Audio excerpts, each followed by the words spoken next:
Hello everyone, I am Pradeep. Welcome to my YouTube channel easy to learn. আজকে আমরা দেখবো লম্ববৃত্তাকার চোঙ। লম্ববৃত্তাকার চোঙটা অঙ্ক করার আগে কিছু ফর্মুলা আমাদের দেখতে হবে, সেটা দেখবো।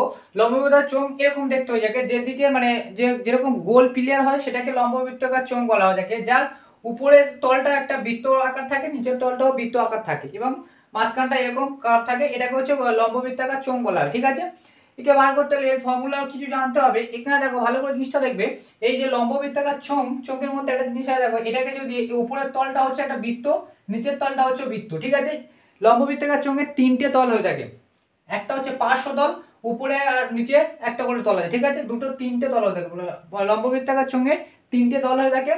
একটা হচ্ছে বক্ষতল বা পার্শ্বতল বলতে পারো। বক্ষতল যার নাম, তার নাম পার্শ্বতল। আর উপরে হচ্ছে সমতল, উপরটা সমান আর নিচেরটাও সমান। ঠিক আছে, এটা হচ্ছে তোমাদের চোখের ক্ষেত্রে জেনে রাখতে হবে যে বক্ষতলে কটা তল হয়ে থাকে, তিনটে তল হয়ে থাকে। একটা হচ্ছে বক্ষতল এবং দুটো হচ্ছে সমতল। দুটো সমতল মানে যে বৃত্তটা আছে উপরে সমতল। এবার ভালো করে দেখো, এই যখন আমরা ফর্মুলা করবো, কনসেপ্ট যদি তুমি জেনে থাকো, ফর্মুলা মনে রাখা কোনো ইজি লাগবে। ঠিক আছে, আগে কনসেপ্টটা ক্লিয়ার করো। এর দেখবে উপরটাও বৃত্ত, নিচেরও বৃত্ত। যদি আমি এর কি বার করতে পারি, ক্ষেত্রফল বার করতে পারি। ক্ষেত্রফল মানে চারপাশে ধরুন এই যে গোলটা আছে, এটা রোল, যদি আমরা রোল দেখেছি, ধরুন একটা কাগজ নিয়ে, একটা কাগজ এরকম থাকে, যেরকম আমরা রোল দেখেছি, রোলকে যদি আমরা করি, তাহলে গোল করলে, এটাকে যদি গোল করি, গোল করলে এটা এরকম হবে কি হবে না? তাহলে এই যে গোল জিনিসটা যদি আমি কেটে এরকম সোজা করি, তাহলে কি এরকম একটা পেপার পাবো। তা সেটা হয়ে যায় কি হতো, আয়তক্ষেত্র। ঠিক আছে, সেটা হয়ে থাকে আয়তক্ষেত্র। তাহলে সেই আয়তক্ষেত্রের আমরা ক্ষেত্রফল জানলে আর বৃত্তের ক্ষেত্রফল জানলে, তাহলে আমরা কি করতে পারি, এই লম্ববৃত্তাকার চোঙের ক্ষেত্রফল বার করতে পারি, মানে সমগ্র তলের ক্ষেত্রফল বার করতে পারি। যদি পার্শ্বতল বলতে পারে, পার্শ্বতল আর বক্ষতলে চোখের ক্ষেত্রে যদি পার্শ্বতলের ক্ষেত্রফল বার করতে হয়, তাহলে এই পাশের এই জিনিসটাকে মানে বলতে চাইছি যে পাশের জিনিসটার ক্ষেত্রফল, পাশের জিনিসটার ক্ষেত্রফল মানে এই আয়তক্ষেত্রের ক্ষেত্রফল। ঠিক আছে, আয়তক্ষেত্রের ক্ষেত্রফল। এবার আয়তক্ষেত্রের ক্ষেত্রফল মানে কি, দৈর্ঘ্য ইন্টু প্রস্থ। তো এর ক্ষেত্রে লম্ববৃত্তাকার চোঙের ক্ষেত্রে দৈর্ঘ্য এবং ইন্টু প্রস্থ কি হবে, দৈর্ঘ্যটা হচ্ছে তোমার এইটাকে ছাড়ালে এটা দৈর্ঘ্য হচ্ছে, তা দৈর্ঘ্যটা হচ্ছে এটা, আর উচ্চতাটা কি হবে, প্রস্থ হয়ে যাবে। তো দৈর্ঘ্য ইন্টু প্রস্থ করলে আমরা কি পেয়ে যাবো, সেটা হচ্ছে চোঙের পার্শ্বতলের ক্ষেত্রফল পাবো। কিন্তু যদি সমগ্র তলের ক্ষেত্রফল পাবো, তাহলে উপরের বৃত্তর ক্ষেত্রে ক্ষেত্রফল ফর্মুলা ইউজ করতে হবে। ঠিক আছে, সেরকম কনসেপ্ট আমরা লিখেছি। আগে তোমার জানতে হবে বৃত্তের পরিধির ফর্মুলা কি, 2 পাই আর। বৃত্তের ক্ষেত্রফলের পরিধি কি, পাই আর স্কোয়ার। এখানে এইটুকু মনে রাখতে হবে। এটা কিন্তু তোমাদের বইয়ের মধ্যে দাঁড়ানে, কিন্তু আমি তোমাকে এক্সট্রা ভাবে বলে গেছি, কারণ এই বৃত্তই যেহেতু আছে, এটাকে তোমার মনে রাখতে হবে। এটা কনসেপ্ট যদি মনে রাখো, ইজি ভাবে ফর্মুলা মনে রাখতে হবে। আয়তক্ষেত্রের ক্ষেত্রফলের ফর্মুলা কি লিখেছি দেখো, বৃত্তের লম্ববৃত্তাকার চোঙের পার্শ্বতলের ক্ষেত্রফল বা বক্ষতলের ক্ষেত্রফল, মানে আয়তক্ষেত্রের ক্ষেত্রফল সমান সমান লম্ববৃত্তাকার ক্ষেত্রফল এবং পার্শ্বতলের ক্ষেত্রফল। যদি বলে যে একটা আয়তক্ষেত্রাকার পেপার নিয়ে, একটা আয়তক্ষেত্রাকার পেপার নিয়ে একটা লম্ববৃত্তাকার চোঙ তৈরি করা হয়েছে, তার পার্শ্বতলের ক্ষেত্রফল কত, তাহলে যদি আয়তক্ষেত্রের ক্ষেত্রফল যদি বলে দেয় এত, তাহলে সেই ক্ষেত্রফল সমান সমান কি, লম্ববৃত্তাকার চোঙের পার্শ্বতলের ক্ষেত্রফল। মানে আমি বললাম যে আয়তক্ষেত্রে এই কাগজটা যদি আমরা এরকম ফোল্ডের আগে যদি সমান করি, তাহলে এটাকে আয়তক্ষেত্র পাচ্ছি, এটাকে আমরা রোল করলে এই পার্শ্বতলের ক্ষেত্রফল হচ্ছে। তাই জন্য বলা হয়েছে আয়তক্ষেত্রের ক্ষেত্রফল সমান সমান পার্শ্বতলের ক্ষেত্রফল। ঠিক আছে, এবার আয়তক্ষেত্রের ক্ষেত্রফল কি হয়ে থাকে, আয়তক্ষেত্রের ক্ষেত্রফল হতে দৈর্ঘ্য ইন্টু প্রস্থ। কিন্তু লম্ববৃত্তাকার চোঙের পার্শ্বতলের ক্ষেত্রফল কি হবে, বৃত্তের পরিধি ইন্টু উচ্চতা। বৃত্তের পরিধি মানে কি, বৃত্তের পরিধি ভালো করে বোঝো। এটা যখন রোল করবো, ভালো করে বোঝো, এই জিনিসটাতে দৈর্ঘ্য, এই যে দৈর্ঘ্য সমান সমান বৃত্তের পরিধি আর প্রস্থ সমান সমান উচ্চতা। ঠিক আছে, ভালো করে বুঝবে। দৈর্ঘ্য সমান সমান কেন পরিধি হচ্ছে, ভালো করে বুঝবে। এই জিনিসটা, এটা তো দৈর্ঘ্য, এটাকে যখন রোল করবো, এই গোল হয়ে গিয়ে এরকম গোল হবে, কি হবে না, মানে পুরো দৈর্ঘ্যটা গোল হয়ে গিয়ে এরকম সার্কেল হবে। তাহলে এই যে বৃত্তের পরিধিটা, এই আয়তক্ষেত্রের দৈর্ঘ্য কি হবে, দৈর্ঘ্য হবে। ঠিক আছে, তাই জন্য এখানে দৈর্ঘ্যের বদলে আমরা এই বৃত্তের পরিধি লিখেছি। আর বৃত্তের পরিধির ফর্মুলা কি, যেটা আমরা আগে লিখেছি, 2 পাই আর। উচ্চতা, এর উচ্চতা দেখো ভালো করে, এটা হচ্ছে প্রস্থ, এটা হচ্ছে প্রস্থ। তার প্রস্থ মানে এইটা এইটা এইটা, তাহলে প্রস্থকে এটা এর ক্ষেত্রে আমরা কি বলবো, প্রস্থ না বলে কি বলবো, উচ্চতা বলবো। তাই আমি উচ্চতা লিখেছি। আর উচ্চতাকে এইচ ধরা হয়ে থাকে, উচ্চতাকে এইচ ধরা হয়ে থাকে। তাহলে তুমি যদি আয়তক্ষেত্রের ক্ষেত্রফল জেনে থাকো, তাহলে পার্শ্বতলের ক্ষেত্রফল বার করতে তোমার কোনো অসুবিধা হবে না। কারণ কনসেপ্ট তোমার জানতে হবে যে আয়তক্ষেত্রকে যদি তুমি রোল করলে, তাহলে আয়তক্ষেত্রের ক্ষেত্রফলের ফর্মুলা কি, দৈর্ঘ্য ইন্টু প্রস্থ। সেরকম ভাবে এরও তাই হবে। তো দৈর্ঘ্য না লিখে কি লিখবে, বৃত্তের পরিধি। কারণ হচ্ছে এই জিনিসটাকে যখন রোল করবো, তখন এই যে রেখাটা পাচ্ছি গোল হয়ে যাবে। গোল হয়ে গেলে কি হবে, এটা বৃত্ত আকার ধারণ করবে। সেই বৃত্তের চারিদিকে পার্শ্বতলের ক্ষেত্রে বৃত্তের পরিধি, চারদিকের ক্ষেত্রফলকে আমরা বলা হচ্ছে বৃত্তের পরিধি বলা হচ্ছে। তাহলে এই চারদিকের আয়তনটা নেবো, তাহলে এটা হচ্ছে বৃত্তের পরিধি। আর উচ্চতা মানে হচ্ছে যেটা প্রস্থ, সেটা হচ্ছে উচ্চতা। ঠিক আছে, এটাকে বলা হয়। এবার এই যদি গুণ করে হয় 2 পাই আর এইচ, এবার 2 পাই আর এইচ বর্গ একক। ক্ষেত্রফলের ফর্মুলা কি, বর্গ একক হয়ে থাকে। লম্ববৃত্তাকার চোঙের সমগ্র তলের ক্ষেত্রফল, সমগ্র তল মানে ক্ষেত্রফল, এখানে কটা তল আছে ভালো করে দেখবে, সমগ্র তল, একটা তল বক্রতল আছে আর দুটো সমতল আছে, তাহলে সমগ্র তলের ক্ষেত্রফল মানে কি, এখানে লিখেছি পার্শ্বতলের ক্ষেত্রফল এবং দুটি বৃত্তের ক্ষেত্রফল। পার্শ্বতলের ক্ষেত্রফল একটু আগে দেখেছি যে পার্শ্বতলের লম্ববৃত্তাকার চোঙের পার্শ্বতলের ক্ষেত্রফল কি, এটা পেয়েছি 2πr, তাহলে পার্শ্বতলের ক্ষেত্রফল মানে এই চারপাশের ক্ষেত্রফল, আবার ফিরে দুটো বৃত্ত আছে তার ক্ষেত্রফল নিলে তো সমগ্র, তাহলে কি দুটো বৃত্তের ক্ষেত্রফল, তাহলে পার্শ্বতলের ক্ষেত্রফল 2πrh এবং বৃত্তের ক্ষেত্রফলের ফর্মুলা কি, আমরা জানি বৃত্তের ক্ষেত্রফল হলো πr², যেহেতু দুটো বৃত্ত হয় তাহলে 2 করা হচ্ছে 2πr², ঠিক আছে। এখান থেকে যদি আমরা 2π আর r যদি কমন নিই তাহলে এর মধ্যে কি পড়ে থাকে, h পড়ে থাকবে, আর এখান থেকে দুটো r ছিল একটা r থাকবে এবং বর্গ একক হবে, ঠিক আছে। তাহলে লম্ববৃত্তাকার চোঙের সমগ্রতলের ক্ষেত্রফল হলো। এবার তোমার যদি কোনো পরীক্ষা যদি বা লম্ববৃত্তাকার চোঙের ভূমির ক্ষেত্রফল বলতো, ভূমির ক্ষেত্রফল মানে কি, এই ভূমির নিচেরটা যদি ভূমিও থাকে তাহলে ভূমির ক্ষেত্রফল মানে বৃত্তের ক্ষেত্রফল একটা, ঠিক আছে। এখান থেকে বিভিন্ন ধরনের কনসেপ্ট, তোমার যদি কনসেপ্ট ক্লিয়ার থাকে তাহলে বিভিন্ন ধরনের যে মাস্টার যে কনসেপ্ট বার করে দেবে সেগুলো তুমি করতে হবে, তোমার কনসেপ্ট ক্লিয়ার থাকতে হবে। তারা বলছে লম্ববৃত্তাকার চোঙের আয়তন, এবার আয়তন মানে কি আমাদের জানতে হবে, আয়তন মানে এর ভিতরে কতটা আয়তন, তাহলে ভিতরে আয়তন কি হচ্ছে ভূমির ক্ষেত্রফল এবং উচ্চতা। আমরা জানি কি, আমরা আয়তক্ষেত্র এর আগে আমরা করেছি যে অঙ্কগুলো করেছি ঘনকের ক্ষেত্রে আয়ত ঘনক, সেখানে আমরা দেখেছি আয়তনের বার করার ফর্মুলা তিনটে, দৈর্ঘ্য ইন্টু প্রস্থ ইন্টু দৈর্ঘ্য ইন্টু প্রস্থ ইন্টু উচ্চতা হয়ে থাকে। অবশ্যই আয়তনের জন্য কিন্তু একটা উচ্চতা দরকার। এখানে বলছে ভূমির ক্ষেত্রফল ইন্টু উচ্চতা, ভূমির ক্ষেত্রফলটাকে কি বলছে, একটি বৃত্তের ক্ষেত্রফল, মানে এটা এই নিচেরটা হচ্ছে ভূমি, এটা তো বৃত্ত, ভূমির ক্ষেত্রফল এই ক্ষেত্রফল আর এই উচ্চতা যদি আমি গুণ করি তাহলে আমরা পেয়ে যাব, এটা আমরা আয়ত ঘন অঙ্ক আমরা করি যখন লিখেছেন যে ভূমির ক্ষেত্রফলই হচ্ছে, ভূমির ক্ষেত্রফলের সাথে উচ্চতা গুণ করলে তাহলে কি হবে, আয়তন পাওয়া যায়। তাহলে বৃত্তের একটি বৃত্ত, এখানে দুটো নয়, উপরটা নিচ্ছে না কিন্তু আয়তন বার করছেন, উপরের তলে আমার কোনো লাগছে না, নিচের তলটা লাগছে আর উচ্চতা লাগছে, তাহলে একটি বৃত্তের ক্ষেত্রফল, তাহলে একটি বৃত্তের ক্ষেত্রফল কি πr², তাহলে πr² এবং উচ্চতা কি h ধরা হয়, তাহলে এটাকে গুণ করলে কি πr² h ঘন একক, আয়ত ঘন একক থেকে। এবার বলছে ফাঁপা চোঙের ভিতরের বাইরের ক্ষেত্রফল, ভালো করে দেখো, যদি আমি এরকম একটা চোঙ আঁকি,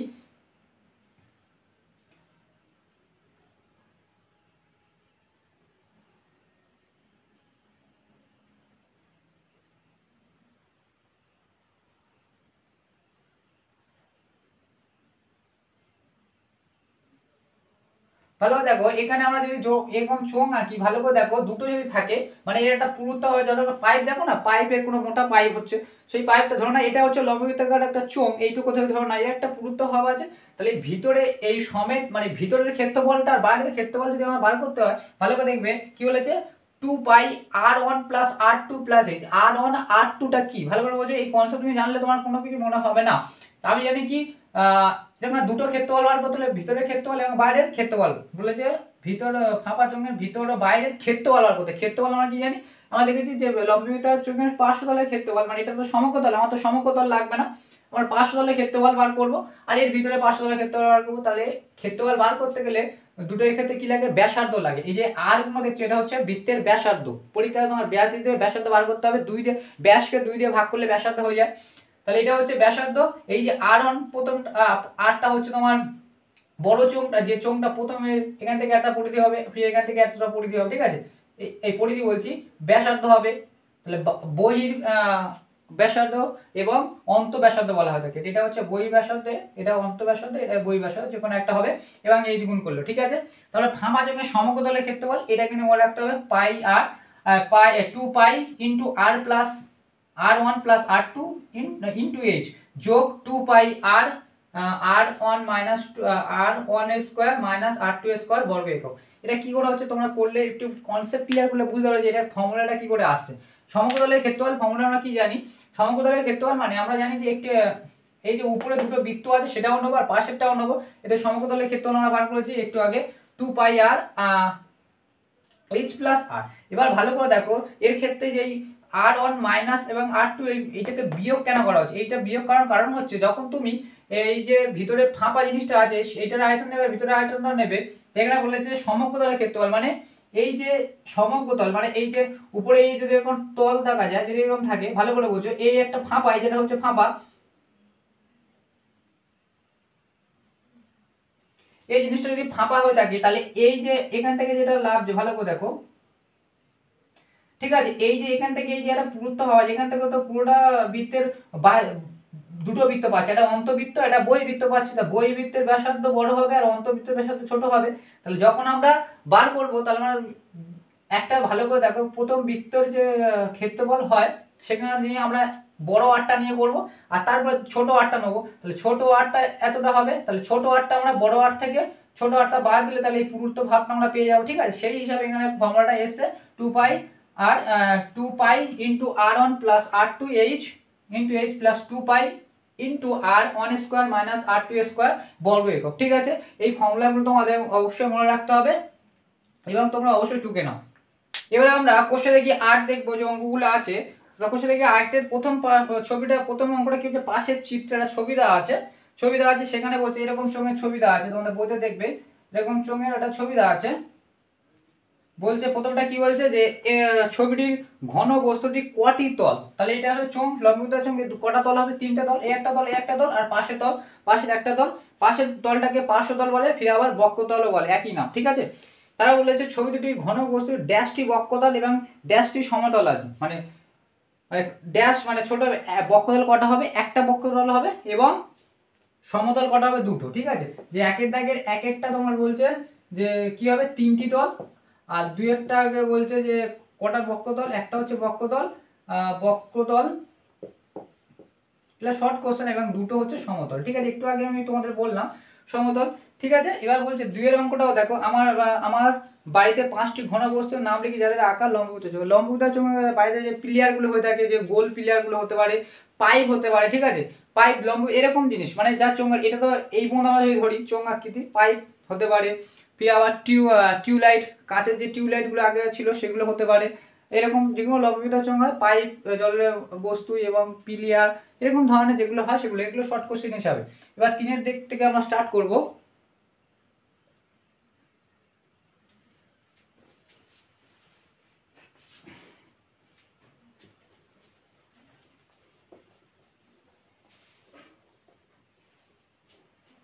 তিনের দাগে অঙ্কটা কি বলছে দেখো, বলছে স্টিলের পাতলা চাদর দিয়ে তৈরি ঢাকনা সমেত একটি ড্রামের ব্যাসের দৈর্ঘ্য 28 সেমি। ড্রামটি তৈরি করতে যদি 2816 বর্গ সেমি চাদর লাগে তবে ড্রামটির উচ্চতা হিসাব করি। ড্রামটির উচ্চতা আমরা হিসাব করি, তাহলে এখানে ভালো করে এটা চাদর দিয়ে পুরো ড্রামটার ঢাকনা সমেত বলছে। ঠিক আছে, তাহলে এটা সমেত যখন বলছে তাহলে এটা কি, সমগ্র তলের ক্ষেত্রফল ফর্মুলা হবে। সমগ্র তল মানে যে কটা তল আছে, 3টে তল আছে, পার্শ্বতল এবং দুটো উপরে নিচে যে তল আছে সেই ফর্মুলাটা ইউজ হবে। বলেছে ড্রামটি তৈরি করতে এত বড় সময় চাদর লাগে তবে ড্রামটির উচ্চতা কত। এবার ফর্মুলা আমরা জানতে হবে, সমগ্র তলের ফর্মুলা আমরা একটু আগে লিখেছি। আমরা জানি 2 সমগ্র তলে চোঙটি যে বার করতে হবে সমগ্র তলের ক্ষেত্রফল, আমরা লিখছি যে ধরি, মনে করি ড্রামটির উচ্চতা হয় h মিটার, তাহলে এখানে h সেমি। ঠিক আছে, h সেমি, এবং এখানে বলেছে ব্যাস বলেছে, তাহলে এখানে লিখবো যে অতএব ড্রামটির আমাদের ব্যাসার্ধ বার করতে, ব্যাসার্ধকে কি ধরা হয় 8, তাহলে ব্যাসার্ধ সমান কত ধরবো, এখানে দেখো 28 দেওয়া আছে, তাহলে 28কে 2 দিয়ে ভাগ করলে হয়ে যাবে 14। ঠিক আছে, এটা ব্যাসের অর্ধেক ব্যাসার্ধ দেখে, এটা 14 সেমি। ঠিক আছে, এবার আমাদের জানতে হবে এর ফর্মুলাটা কি। আমরা জানি সমগ্র তলের, এটা হচ্ছে লম্ববৃত্তাকার চোঙ, তাহলে এর ফর্মুলা হবে, তাহলে লিখবো যে ড্রামটির সমগ্র তলের ক্ষেত্রফল কি পার্শ্বতল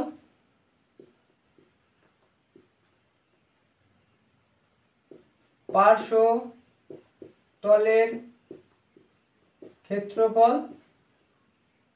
এবং দুটি বৃত্তের ক্ষেত্রফল। ঠিক আছে, দুটি ক্ষেত্রফল। এবার পার্শ্বতলের ক্ষেত্রফল কি জানি, 2 পাই আর এইচ, আর বৃত্তের 2 ইন্টু বৃত্তের ক্ষেত্রফল হবে পাই আর স্কোয়ার এটা। তাহলে এবার আমরা লিখবো যে এখানে পাই মানে কি, পাই মানে 22-এর সাথে থাকে, তাহলে পাই, এখানে যদি আমরা কমন নিয়ে নিই, এর মধ্যে 2 পাই আছে, এবার 2 পাই আছে, এখানে দেখো 2 পাই আর 2 পাই আর কমন নিলে 2 পাই আর চলে গেল, তো এইচ থাকবে, এখান থেকে 2 পাই চলে গেছে, আরও চলে গেছে, দুটো ছিল, একটা চলে গেছে, তাহলে একটা থাকবে। তাহলে ক্ষেত্রফলের ফর্মুলা হচ্ছে বর্গ এবং সেমি হবে, এখানে সেমি যেহেতু আছে বর্গ সেমি। তাহলে এখানে যদি মানগুলো বসাই 2 22 7 ব্যাসার্ধ কত হবে 14, এই সমান আমরা জানি না, এটাকে লিখবো, আর আর সমান আমরা করতে দিই 14। তো এটা হয়েছে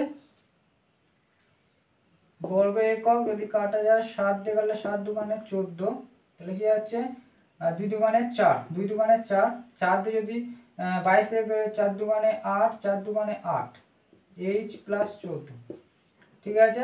তাহলে গুণ করলে 88 h প্লাস, সেটা যদি গুণ করা যায় তাহলে গুণ অবস্থা আমি গুণ অবস্থা রেখে দিচ্ছি, ঠিক আছে। 88 গুণিতক 14 এটাকে রেখে দিচ্ছি, ঠিক আছে।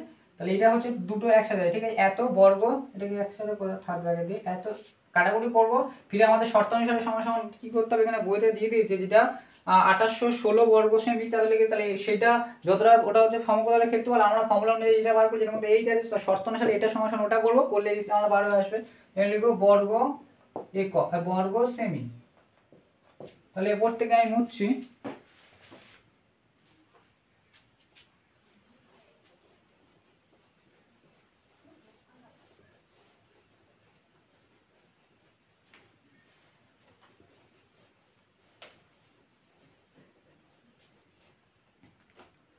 তাহলে কি হবে, শর্তানুসারে লিখবো, শর্তানুসারে 88h প্লাস 88 গুণিতক 14 সমান সমান কত বলেছে 28 16, ঠিক আছে। বা তাহলে আমাদের এইচটা বার করবো, তাহলে 88 রাখবো, এইটা যদি গুণ করবো, গুণ করে সেটা বেরোবে ওপরে নিয়ে যাবো, তাহলে আমরা একবার ডাইরেক্ট করছি 28 16, এটা যোগ আছে, এবারে গেলে বিয়োগ হবে, গুণ করে দিতে হবে, ঠিক আছে, এটাকে গুণ করতেই হবে।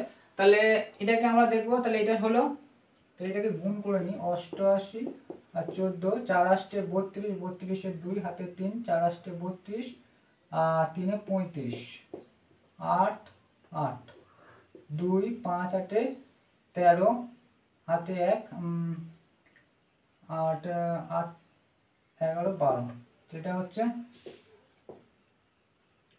তাহলে দেখো 88h সমান সমান 8 16 মাইনাস কত 12 32, বা 88h এটা বিয়োগ করলে কত দেখো 4 3 7 8, হাতে 1, হাতে 1 থাকলে তোমার হচ্ছে 3 3 5 8 5, 1500টা বেরিয়েছে, বা এই সমান কত হয় 1588 বাই, এটাকে ভাগ করলে কাটাকুটি করলে যদি আমি 4 দিয়ে কাটি, 4 দিয়ে কাটলে 3 9 6 পাচ্ছি, 4 দিয়ে কাটলে 4 দুগুণে 8, 4 দুগুণে 8, ফিরে 22 দিয়ে এটাকে ভাগ করলাম, 22 দিয়ে ভাগ করলে কত হচ্ছে 18, ঠিক আছে। এটা দিয়ে এটা কাটলে 18 হচ্ছে, তাহলে এই সমান কত হলো 18 সেমি, 18 সেমি। তাহলে ওই ড্রামটির বলেছে যে ওই ড্রামটির উচ্চতা কত, তাহলে লিখবো ওই হতে ওই ড্রামটির উচ্চতা 18 সেমি, ঠিক আছে। এবার আমরা 4 অঙ্কটা দেখব।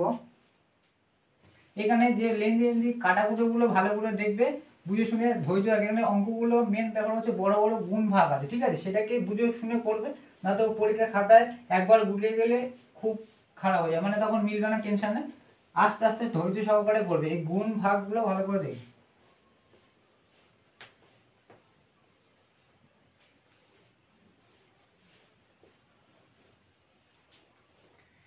দেখো 4 অঙ্কটা কি বলছে, বলছে একটি ঘরের বারান্দায় 5.6 ডেসিমি ব্যাসের এবং 2.5 মিটার লম্বা দুটি লম্বা বৃত্তাকার পিলার ঢালাই করতে কত ঘন ডেসিমি মশলা লাগবে হিসাব করে লিখি। প্রতি বর্গ মিটার 125 টাকা হিসাবে পিলার দুটি প্লাস্টার করতে কত খরচ হবে দেখো। তা দুটো উত্তর বার হবে, একটা হচ্ছে কত মশলা লাগছে এবং একটা হচ্ছে কত টাকা লাগবে, ঠিক আছে। তা বারান্দার ডেসিমিতে আছে, এখানে যে ঘন সেমি বলেছে, মানে ঘন সেমি মানে আয়তন বার করতে হবে, ঠিক আছে, আয়তন বার করতে হবে, কত ঘন সেমি মশলা লেগেছে, ঠিক আছে। বলেছে বারান্দার 5.6 ডেসিমি আছে, এটা ডেসিমি আছে, কিন্তু এখানে মিটারটা 2.5 লম্বা যে আছে সেটা আছে, উচ্চতাটা তো তোমার দিয়েছে মিটারে, তাহলে মিটারটাকে আমার কিসে নিয়ে যেতে হবে, ডেসিমিটারে নিয়ে যেতে হবে, ঠিক আছে।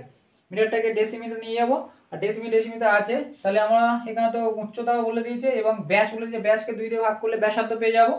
এবং লম্ব বৃত্তাকার পিলারে কত মশলা লেগেছে, কত মশলা লেগেছে, তাহলে মানে কি এটা আমরা বার করবো কি, যে পিলিয়ারটা আছে গোলাকার পিলার, তাতে পার্শ্বতলের ক্ষেত্রফল বার করবো। ঠিক আছে, পার্শ্বতলের ক্ষেত্রফলটা আমরা আগে বার করবো। না, পার্শ্বতল এখানে বলেছে লম্ব পিলার ঢালাই করতে পারলে এর ভিতরে কি করা হয়েছে, ভিতরে মশলাটা দেওয়া হয়। ঠিক আছে, তাহলে ভিতরে বার করতে হলে আয়তন বার করতে হয়। ঠিক আছে, সেই জন্য এখানে বলেছে কত ঘন ডেসিমি। আর ঘন কার ক্ষেত্রে আসে তোমার জানতে হবে, আয়তন বার করতে হলে ঘন একক হয়ে থাকে। তাহলে এখানে ঘন দিয়েছে মানে এই জিনিসটাকে আমার বার করতে হবে কি, পিলিয়ারের আয়তনটা কত সেটা লিখবো। এখানে দুটো পিলিয়ার বলেছে, তাহলে একটা পিলিয়ার বার করতে সে দুইটা আমরা গুণ করে দিলে হয়ে যাবে। তাহলে লিখবো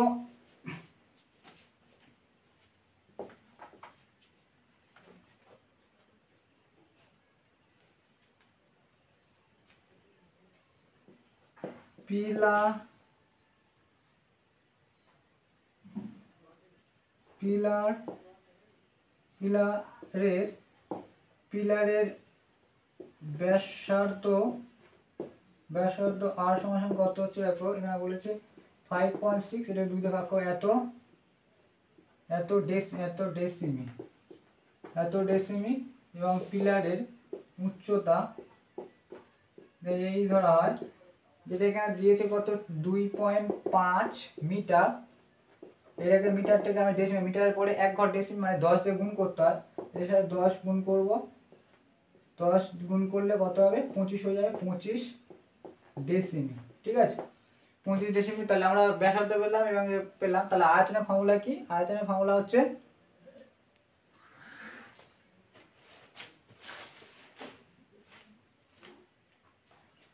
পাই এইচ আর স্কয়ার, তাই তো, পাই এইচ আর স্কয়ার। তাহলে আমরা বার করবো যে অতএব দুটি পিলারের আয়তন হবে, আয়তন দুটো পিলার রয়েছে, তার আয়তন হলো পাই আর স্কয়ার এইচ। ঠিক আছে, আর এখানে দুটো বলে 2 গুণ হয়ে যাবে। ঠিক আছে, এবার দেখো 2 ইন্টু পায়ের মান হচ্ছে 2227, আর কত হচ্ছে 5.6/2, এটা স্কোয়ার দুবার মানে স্কোয়ার হবে, তাহলে আমি করে লিখে দিচ্ছি 5.6/2 দুবার লিখছি। এইচটাকে কত বলেছে 25। ঠিক আছে,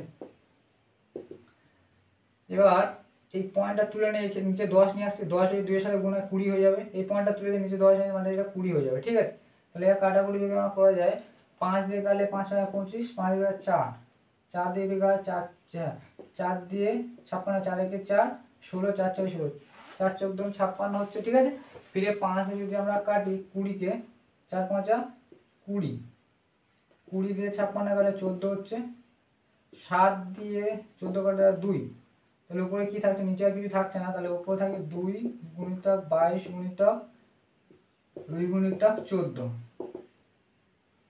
2 দোকানে 4, 2 দোকানে 4, আরটা 14 আর 2 গুণিতক 14 2 গুণিতক 28, 44 এবং 28,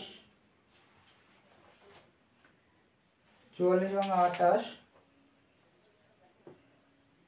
4 8 12, 8 4 12 হাতে 1, 6 7, তাহলে 72 ঘন ডেসিমি। ঠিক আছে, তাহলে যে পিলার দুটোর আয়তন কত বলেছে, যে মানে পিলারটা করতে কত ঘন ডেসিমি মশলা লাগবে, তাহলে আমরা লিখবো 72 ঘন ডেসিমি মশলা লাগবে। এখানে বলেছে ফিরে আবার প্রতি বর্গ মিটারে 125 টাকা হিসাবে পিলার দুটি প্লাস্টার করতে কত লাগবে। আর ভালো করে দেখো বলেছে প্রতি বর্গ মিটারে পিলারে দুটি প্লাস্টার করতে, আর প্লাস্টার করা মানে কি পার্শ্বতলের ক্ষেত্রফল। ঠিক আছে, এটা আমার পার্শ্বতলের ক্ষেত্রফল দিয়ে বার করতে হবে। তাই লিখবো যে এখানে লিখবো যে দুটি পিলারে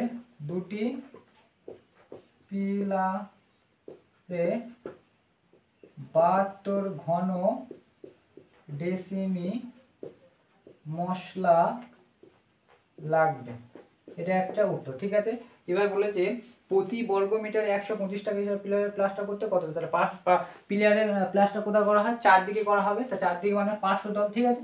500 এর ক্ষেত্রে হলে ফর্মুলা লিখবো আমরা,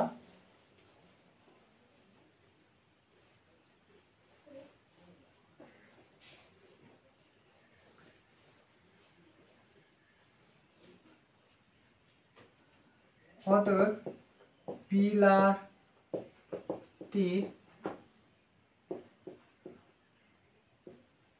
পার্শ্ব তলের ক্ষেত্রফল, পার্শ্বতলের ক্ষেত্রফল কি হয়ে থাকে? পার্শ্বতলের ক্ষেত্রফল পাই আর এইচ, ঠিক আছে, পাই আর এইচ।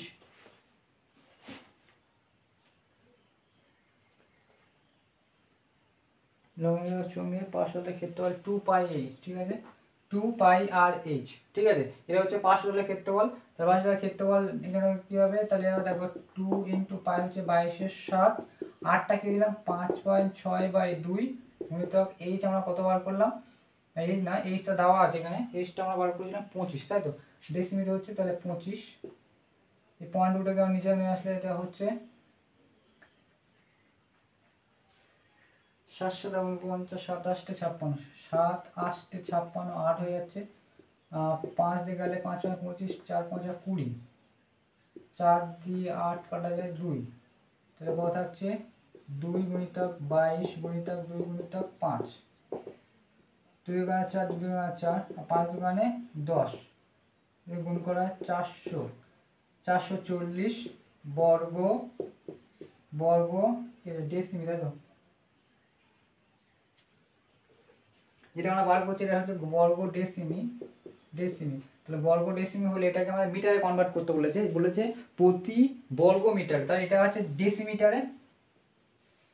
এই এককগুলো ভালো করে দেখবে, কোনটা ডেসি কোনটা মিটার, এইগুলোর মাঝখানে ঘুরাবে, ঠিক আছে। তাহলে এটাকে বর্গ ডেসিকে আমরা যদি মিটার নিয়ে আসতে হয়, তাহলে মিটারের পরে তো ডেসি হয় না, মিটার হবে ডেসি। এই থেকে এক ঘর আসলে 10 দিয়ে ভাগ হবে, তাহলে 10 দিয়ে ভাগ করি কত হবে? 44, মানে পয়েন্ট একটা পর আসবে, মানে 44 বর্গ ডেসিমি, ঠিক আছে। 44 বর্গ ডেসিমি মোট পার্শ্বতলের ক্ষেত্রফল। তাহলে এক বর্গ ক্ষেত্রফলের জন্য 125 টাকা হলে এত বর্গ ক্ষেত্রের জন্য কত হবে? তাহলে লিখবো অতএব 144 বর্গ, না এটা বর্গ মিটার হবে, মিটারে হবে, 44 বর্গ মিটারের জন্য খরচ হবে কত? 44 গুণিতক দিয়েছে কত? 125, এটা গুণ করবো 125 আর 44, 4 × 4 = 20, 2 4 × 8, 9 10, 7 1, 4 × 4 আর 5, 4 × 4 = 8 আর 5 × 25 ছিল 10, 10 শূন্য হাতে, ঠিক আছে। এটা গুণ করা হোক, এটাও করলে দেখা যাচ্ছে 4 × 5 = 20, 4 × 5 = 20, 2 4 2 8, 9 10, 4 4 1 4 5, 4 5 = 20, 2 4 2 8, 9 10, 4, ঠিক আছে। তাহলে কত হবে? 5500 টাকা, ঠিক আছে। তাহলে 44 মানে বলেছে এত দুটি, এখানে বলেছে দুটো বলেছে, তাই তো, যে পিলারের ক্ষেত্রফল বার করে যেটা হচ্ছে একটার জন্য, তাই তো, পার্শ্বতলের ক্ষেত্রফল এটা হচ্ছে দুটো পিলার আছে, এখানে কত পিলার বলেছে? এখানে বলেছে পিলার দুটি প্লাস্টার করতে, ঠিক আছে। তাহলে প্লাস্টার এটা তো হচ্ছে একটার হয়েছে, এটা একটার ক্ষেত্রফল, এটা একটু ভুল হয়েছে, এখানে দুটো হবে, 2 দিয়ে গুণ করতে হবে, তাহলে এটা 2 দিয়ে যদি আমরা গুণ করি, 2 দিয়ে গুণ করা হবে, তাহলে এখানেও 2 দিয়ে গুণ করতে হবে, ঠিক আছে। 2 দিয়ে গুণ করলে 0 0, 2 দিয়ে গুণ করলে 0 0, 5 × 10 হাতে 5 × 10, 11, তাহলে 11,000 টাকা, ঠিক আছে। দুটো পিলার যদি একটার জন্য 5500 টাকা, দুটোর জন্য 11,000 টাকা, ঠিক আছে। দেখো 5 নম্বরটা কি বলছে? বলছে 2.8 ডেসিমি দৈর্ঘ্যের অন্তঃব্যাস বিশিষ্ট এবং 7.5 ডেসিমি লম্বা একটি জ্বালানি গ্যাস সিলিন্ডার, অন্তঃব্যাসার্ধ বিশিষ্ট 7.5 ডেসিমি লম্বা একটি জ্বালানি গ্যাসের সিলিন্ডার 15.015 কিলোগ্রাম, 0.15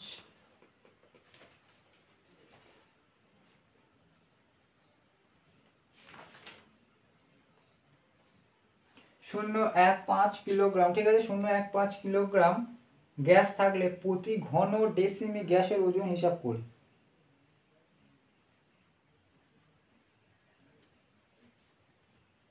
অন্তঃব্যাস বিশিষ্ট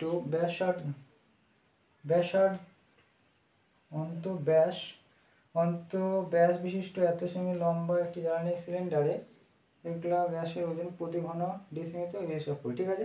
তাহলে আগে আমাদের কি বার করতে হবে, কত কিলোগ্রাম আছে জ্বালানি, কিলোকে আমাকে ডেসিমিটার নিয়ে আসতে হবে, ঠিক আছে। কিলোটাকে ডেসিমিটারে নিয়ে আসতে হবে। এত সিলিন্ডার গ্যাস আছে, যে গ্যাসটা সেটা হচ্ছে গ্যাস সিলিন্ডারের আয়তন, ঠিক আছে, প্রতি ঘন ডেসিমিতে এক জিজ্ঞেস করতে হবে। তাহলে আমরা আগে কি বার করব, যে মোট যে সিলিন্ডার আছে সেই সিলিন্ডারের আয়তনটা কত সেটা আমরা বার করবো, ঠিক আছে। তাহলে এখানে বলেছে ডেসিমি সব ডেসিমিতে বলেছে, কিন্তু এই ওজনটা আছে কিলোগ্রামে, সেটাকে আমরা ডেসিমিতে করবো। তাহলে আগে লিখবো যে গ্যাস সিলিন্ডারের আয়তন হয়, গ্যাস সিলিন্ডারের আয়তনের ফর্মুলা কি, আয়তনের ফর্মুলা হচ্ছে তোমার পাই এইচ আর স্কোয়ার, ঠিক আছে। ঘন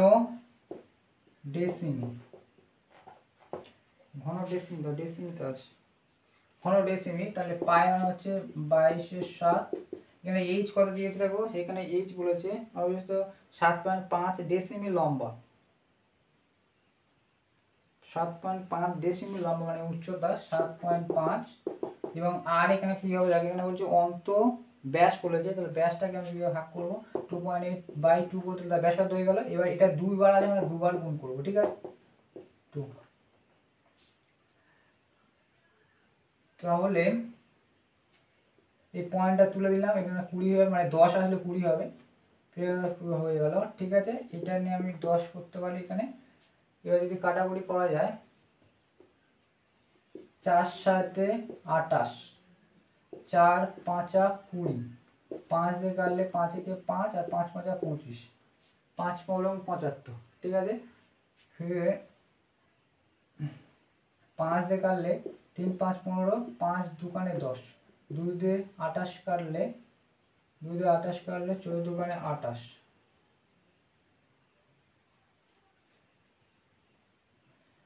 এটা যদি আমরা কাটি, 2 দিয়ে কাটলে 7 আর 2 দিয়ে কাটলে 10,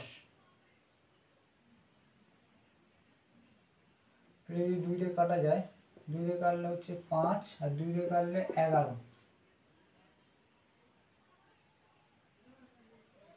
উপরে 3 আছে তাই তো, তাহলে উপরে কি কি থাকছে, 11 গুণিতক 3 গুণিতক 7 বাই 5, 3 33 আর 7 গুণ করলে 3 7 21, 2 3 7 21, 22 23, তাহলে কি 231/5, এটাকে ভাগ করলে কত হচ্ছে 231/5, 4 5 20, 3 আর 1 5 6 30, 3 আর পয়েন্ট কাটলে 0 5 দুগুণে 10, তাহলে কত হচ্ছে 46 এত ঘন ডেসিমি।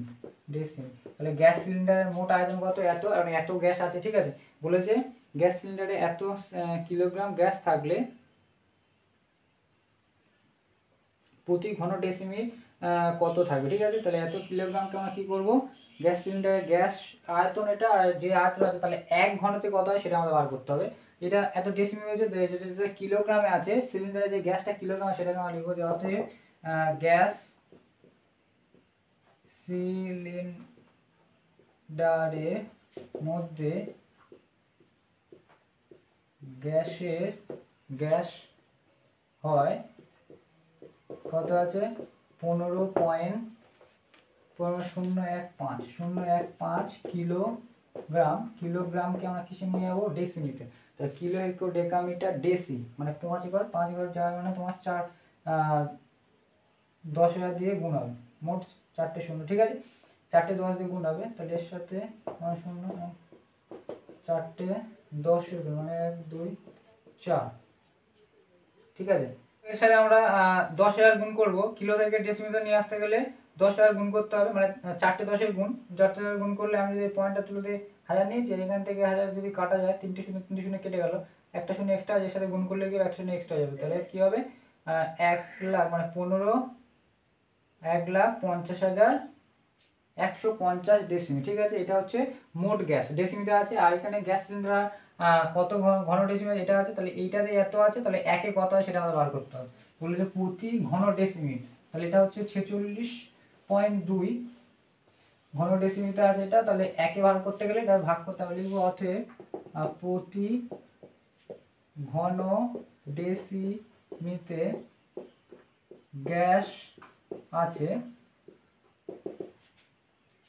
150,150, ঠিক আছে। তাহলে এটাকে এত ঘন ডেসিমিতে এত আছে, তাহলে একে কত, এটা দিয়ে 1 ভাগ করে দিতে হবে 46.2, ঠিক আছে। এটা পয়েন্ট তুলে দিয়ে যদি আমি এখানে 10 নিই, পয়েন্ট তুলে দিলাম, ঠিক আছে। এবার দেখো এটাকে আমরা কাটাকুটি করলাম, 2 দিয়ে কাটলে এটা পেলাম 231, 2 দিয়ে কাটলে 75,075 পেলাম, ঠিক আছে। এবার এটা দিয়ে এটাকে ভাগ করেছি, দেখো এইটা ভাগ করলে আমরা পাচ্ছি 325। এখানে কাটাকুটিগুলো খুবই লেন্দি থাকে, অবশ্যই বারবার বলছি যে এটাকে ভালো করে ঠিক করে দেখবে কাটাকুটি। তাহলে উপরে 325 আর 10 ছিল, 325 আর 10 গুণ করলে 3,250, ঠিক আছে, 3,250 কেজি, ঠিক আছে। 50 ডেসিমি হবে, এটা ডেসিমি। ছয় থেকে অঙ্কটা কি বলছে দেখো, বলছে সমান ব্যাস ও সমান উচ্চতা বিশিষ্ট তিনটি জারের প্রথমটি 2/3 অংশ, দ্বিতীয়টি 5/6 অংশ এবং তৃতীয়টি 7/9 অংশ লঘু সালফিউরিক অ্যাসিডে পূর্ণ ছিল। ওই তিনটি জারের অ্যাসিড যদি 2.1 ডেসিমি দৈর্ঘ্যের ব্যাসের একটি জারে রাখা হয়, তবে জারের উচ্চতা 4.1 ডেসিমি হয়ে থাকে। প্রথম তিনটি জারের ব্যাসের দৈর্ঘ্য 1.4 ডেসিমি হলে তাদের উচ্চতা হিসাব করি। ভালো করে দেখবে, তিনটে যে জার আছে সেই তিনটে জারের মধ্যে তিনটে যে জার আছে তাদের আয়তন সমান, ঠিক আছে, ব্যাস এবং উচ্চতা সব সমান, কিন্তু উচ্চতা বার করতে হবে। কিন্তু এদের মধ্যে সমানভাবে অ্যাসিড নেই, কারোরটা বেশি আছে, কারোরটা কম আছে, কারোর বেশি আছে, এরকম আছে, ঠিক আছে। তাহলে এখান থেকে বার করতে হলে এই তিনটে ভালো করে, এই তিনটের মধ্যে যতটা পরিমাণ অ্যাসিড আছে সেই তিনটের অ্যাসিডটা নিয়ে একটা পাত্রে রাখা হয়েছে, সেই যে পাত্রে রাখা হয়েছে সেই পাত্রের ব্যাস বলে দিয়েছে এবং সেই পাত্রের ওই অ্যাসিডের উচ্চতাও বলে দিচ্ছে। তাহলে ওখান থেকে আমরা কি পেতে পারি, যে নতুন যে পাত্রকে তার ওই অ্যাসিডের আয়তন পেতে পারি। সেই অ্যাসিডের আয়তন এই তিনটে আয়তন সমান হবে, কিন্তু এই তিনটে আয়তন কিন্তু অংশে দেওয়া আছে, 2/3 অংশ, 5/6 অংশ এবং 7/9 অংশ। তোমার 9 অংশ দেওয়া আছে, তাহলে আমাদের কি করতে হবে, এখানে এই যে পাত্র আছে এর আয়তন বার করতে হবে। এর আয়তনের ফর্মুলা ইউজ করবো, আয়তনের ফর্মুলা হচ্ছে পাই আর স্কোয়ার এইচ, তার 2/3 অংশ, এর ক্ষেত্রেও পাই আর স্কোয়ার এইচ তার 5/6 অংশ, এবং এর ক্ষেত্রেও পাই আর স্কোয়ার এর ক্ষেত্রেও সেম হবে 7/9 অংশ। তো তিনটে যোগ করলে কি হবে, এই যে অংশগুলো আমরা তিনটে যোগ করলে আমরা পেয়ে যাব যে নতুন পাত্রে যেটা রাখা হয়েছে সেই আয়তন, ঠিক আছে। তাহলে আমরা লিখবো প্রথমে যে নতুন জারে অ্যাসিডের পরিমাণ হয়। তো ফর্মুলা কি জানি আমরা, এখানে ফর্মুলা লিখে রাখবো, কিন্তু এখনো আমরা কি লিখবো না, এটা যে এখন আমরা মানগুলো লিখবো না, আমরা লিখবো পাই আর 1 স্কোয়ার এইচ। আর 1 কেন দিচ্ছি, এর ক্ষেত্রেও একটা করে আর আসবে, ঠিক আছে, এর ক্ষেত্রেও ব্যাসার্ধ হবে। তাহলে এখানে পাশে লিখে দেবো যে আর 1 সমান সমান নতুন জারের ব্যাসার্ধ, ঠিক আছে, আর 1 নতুন জারের ব্যাসার্ধ, এটা হয়েছে। আবার লিখবো অতএব আবার যেহেতু তিনটি জারের আয়তন সমান, তাই তাদের প্রত্যেকের মধ্যে অ্যাসিড আছে কত, তাহলে আমরা প্রত্যেকের ক্ষেত্রে কি লিখবো, পাই আর স্কোয়ার এইচ, এইটা দেবে R2, ঠিক আছে, R2 পাই আর স্কোয়ার এইচ, এর কত হবে, এর বলে যে 2/3 অংশ প্রথমটা, ঠিক আছে। এর 2/3 যোগ পরেরটা কি বলেছে পাই r2 স্কয়ার, মানে এদের সবার তো ব্যাসার্ধ সমান, তাহলে r2 হবে, কিন্তু এর বলেছে 5/6 তাহলে এর পুরোটা 5/6 h এখানে লিখতে হবে h, এর 5/6 সেম ভাবে পাই r স্কয়ার h এর হচ্ছে 7/9, ঠিক আছে 9 তাহলে এইটা হচ্ছে তার আয়তন, তার মধ্যে এত অংশ আছে, এটা হচ্ছে আয়তন তার মধ্যে এত অংশ, এটাও আয়তন তার মধ্যে এত অংশ আছে, তাহলে এটা হচ্ছে মোট ওই তিনটে পাত্রের মোট অ্যাসিডের পরিমাণ, আর সেই অ্যাসিডের পরিমাণটা ফেলা যে নতুন পাত্রে তার আয়তন এটা, তাহলে শর্তানুসারে এটা সমান এটা এখানে মান বসাচ্ছি না, কারণ হচ্ছে এই যে পাই পাই আছে পাইগুলো কমন নিয়ে নেবো, নিলে আমরা পেয়ে যাবো। এখান থেকে আমরা যদি কমন নিই দেখো সবার মধ্যে পাই আর স্কয়ার ঠিক আছে, সবার মধ্যে পাই সবার মধ্যে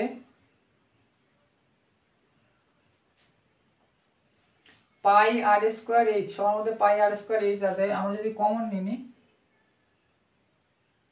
এর মধ্যে পাই এর উচ্চতা আলাদা এর উচ্চতা আলাদা হবে, ঠিক আছে তাহলে এখানে আমরা লিখবো, এখানে পাশে লিখে দেবো যে r2 হয় তিনটি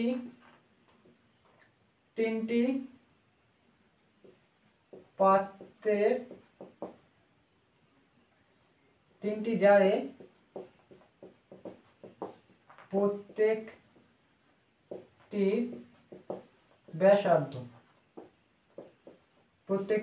ঠিক আছে। এবং এখানে একটা জিনিস লিখতে হবে যে মনে করি, এটা উপর মনে করি ওই তিনটি জারের উচ্চতা হয় h ডেসিমিটার ডেসিমি, ঠিক আছে এখানে h ডেসিমি হবে, ঠিক আছে এটাকে h2 দাও, এটা হচ্ছে h2 দাও, আর এটা হচ্ছে h1, এটা h1 দাও, ঠিক আছে তাহলে এখান থেকে যদি আমরা কমন নিই কিভাবে দেখো, সবার মধ্যে পাই আর স্কয়ার h এদের করে যদি আমরা নিই পাই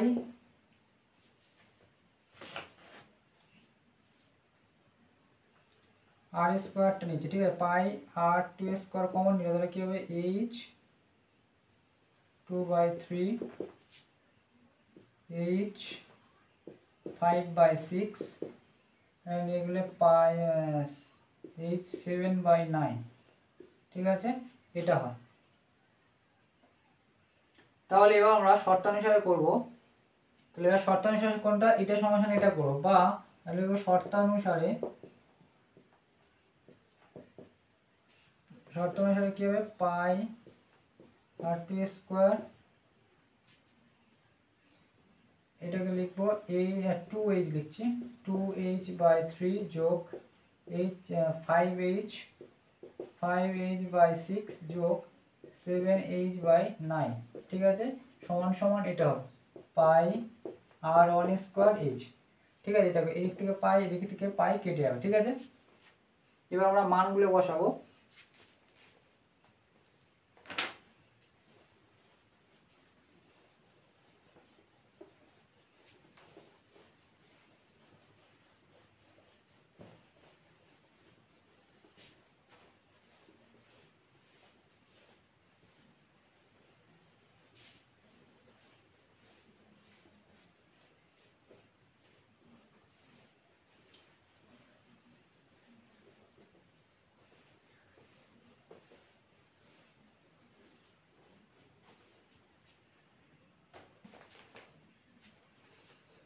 কি হচ্ছে r2 স্কয়ার,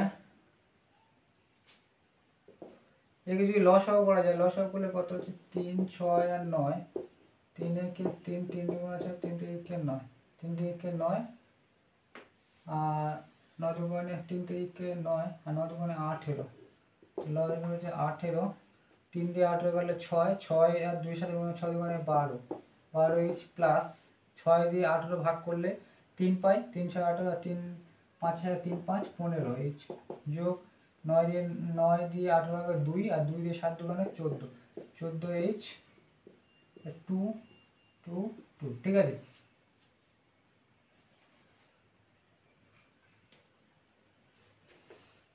এটা সমান সমান কি হবে সমান সমান R1 স্কোয়ার এবং H1, ঠিক আছে। তাহলে H1 তো প্রথম ক্ষেত্রে বলে দিয়েছে, দ্বিতীয় ক্ষেত্রে যে এবার মানগুলো বসাবো। এবার দেখো এটাকে আমরা করলাম, বা R2টা বলে দিয়েছে। R2টা হচ্ছে কি, যে প্রতিটি যে তিনটে জার আছে তাদের ব্যাসের দৈর্ঘ্য, ঠিক আছে। তাহলে এখানে ব্যাস দিয়েছে 1.4 দিয়েছে, তাহলে একে হাফ করতে হবে, তাহলে ব্যাসার্ধ হচ্ছে তাহলে এর স্কোয়ার, ঠিক আছে। এটার সাথে এটা যোগ করলে কত হচ্ছে দেখো, 14 আর 15, 29, 30, 41, ঠিক আছে। 41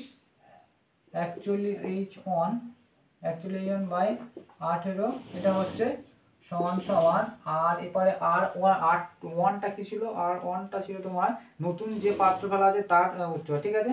R1 নতুন যে পাত্র আছে, নতুন পাত্রের ব্যাস 3 এত সেমি দৈর্ঘ্যের ব্যাসে 2.1 ছিল, তাহলে 2.1 বাই 2 হবে এ স্কোয়ার ইন্টু এইচ কত বলেছিল দেখো, 4.1, ঠিক আছে। বা এবার দেখো আমার এইচটাকে বার করবো, তাহলে এগুলো সব উপর নিয়ে চলে যাবো। তাহলে এবার যদি আমরা রাখি 41 H1 বাই 18 সমান সমান, এবার দেখো 2.1 বাই 2 দুবার আছে, 2.1 বাই 2 এটা হবে গুণিতক 1 এত। এবার এই জিনিসটাকে উপর নিয়ে যাবে, এই জিনিসটা গেলে উল্টে যাবে, তো 2 বাই 1.4 গুণিতক 2 বাই 1.4, যেহেতু এপারে আছে ওটা উল্টে গেলে উপরে যাবে, ঠিক আছে। তাহলে এবার দেখো, এবার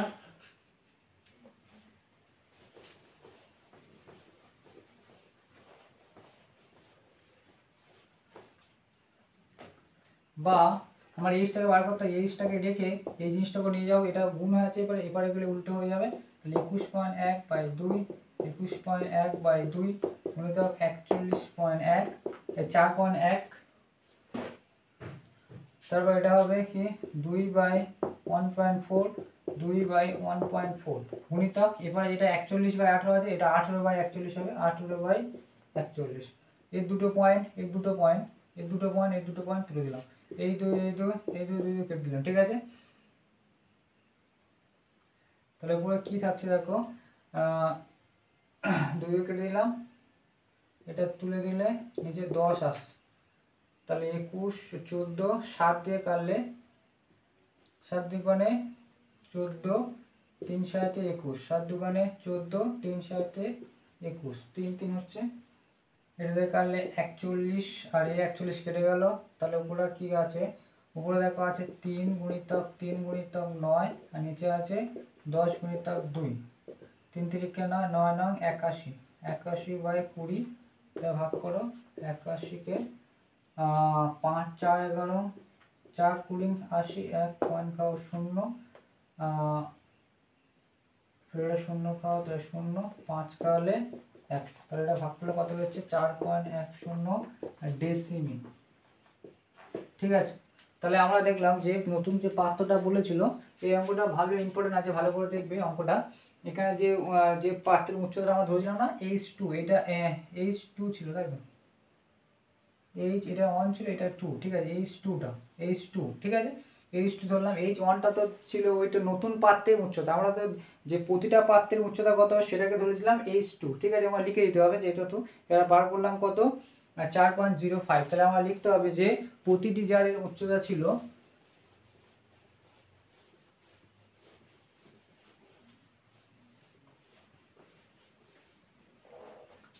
অতএব প্রতিটি জারের উচ্চতা